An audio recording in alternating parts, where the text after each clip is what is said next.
So after 70 years, we finally recognized the apartheid, the brutality, the occupation, and that, well, Palestinian lives matter. But the question today is, who is arming this apartheid, brutality, and occupation? Who are these people?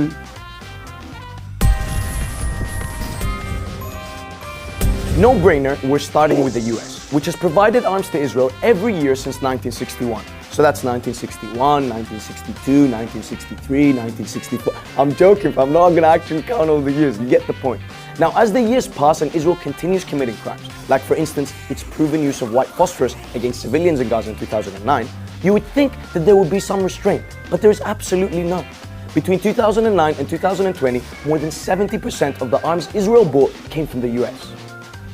Money-wise, that's billions annually. To be specific, under a security assistance agreement spanning from 2019 to 2028, the US has agreed to give Israel $3.8 billion a year to spend on American-made weapons. Palestinians, in comparison, received $19 million in 2020 as part of US aid. 3.8 billion, 19 million. Interesting. Overall, since 2000, the US has actually supplied Israel with more than $58 billion in military aid and $5 billion in economic aid. Washington loves to use this word aid a lot, but 80% of all this aid since 1967 has been to the military industry. Saving someone by giving him hectic weapons is honestly a ridiculous concept to say the least, especially if you consider the power dynamics on the ground. There's also a host of US companies supplying Israel with the means to kill, such as Lockheed Martin, Boeing, Northrop Grumman, General Dynamics, Ametek, UTC Aerospace, and Raytheon. Wallahi, to be honest, they should send them books. You know, these men are still reading racist Zionist texts as if they were the Torah. Or maybe, just maybe, you can fix Ferguson's water supply, healthcare, and even student loans. Just a few financial ideas. Or you know what? Invest in crypto, fam. Whatever, innit?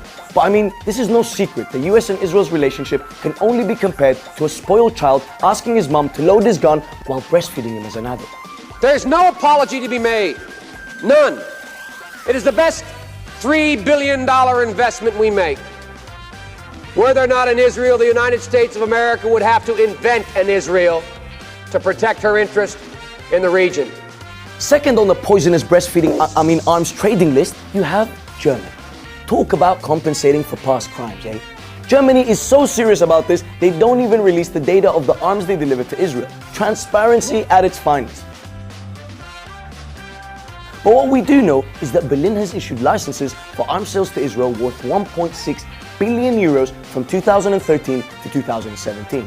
Germany was manufacturing patrol boats for Israel since the 1950s, and they sold them weapons throughout the 1960s and 1970s, and has done so every year since 1994. So that's 1995, 1996, 1990. I'm joking, fam. I'm not gonna count the years. And considering Angela Merkel's public solidarity with Israel while Tel Aviv was bombing Gaza, I'm guessing the sales will continue.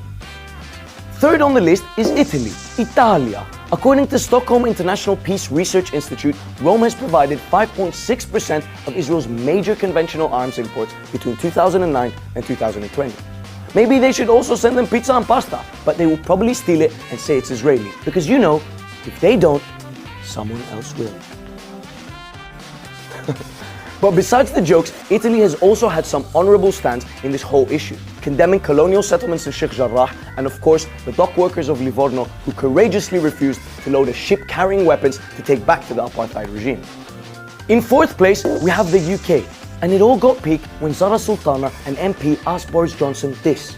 So can the Prime Minister look me in the eye and tell me that British-made weapons or components weren't used in the war crimes that killed these 3 children and hundreds of other Palestinians? As you can imagine, the silence was deafening, and an investigation has been launched into the use of British-made weapons in Gaza. Officially, the UK has licensed more than £400 million in arms to Israel since 2015. British military hardware was also used during the 11-day bombardment of Gaza, according to The Independent. But the actual amount of British arms sales deals to Israel are kept secret, thanks to an opaque system of weapon sales called open licensing. There are also private British companies that help supply Israel with weapons and hardware, including BAE Systems, Atlas Electronic UK, MPE, Meggitt, Penny and Giles Controls, Redmayne Engineering, Senior PLC, and Land Rover. Land Rover, you know, fam. I'm not gonna lie, I used to like that one. Look, the story doesn't end here, because besides helping business with allies and their conglomerates, Israel itself is a major spender, producer, exporter, and user of arms. In 2020, Israel was the world's 12th largest weapons supplier. Major importers of Israeli arms include India, South Africa, Singapore, and the US. In terms of spending, mashallah, these guys really splash. They spent $2,508 per capita and allocated 12% of government spending for military purposes. Is this life, Shabu? Whether it's the governments, companies, or the occupying apartheid regime itself, we must consider the simple notion that all that money and all these big numbers are all being employed as tools for indiscriminate killing by the so-called democracy that has for over 70 years spread terror across historic Palestine.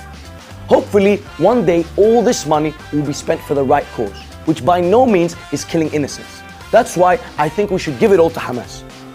I'm joking, fam, I'm joking, obviously, but you know that's what they're gonna say I wanted to say, innit? Also, catch us next week. We're gonna do a piece about Kwame Nkrumah and his dream of uniting Africa. Peace.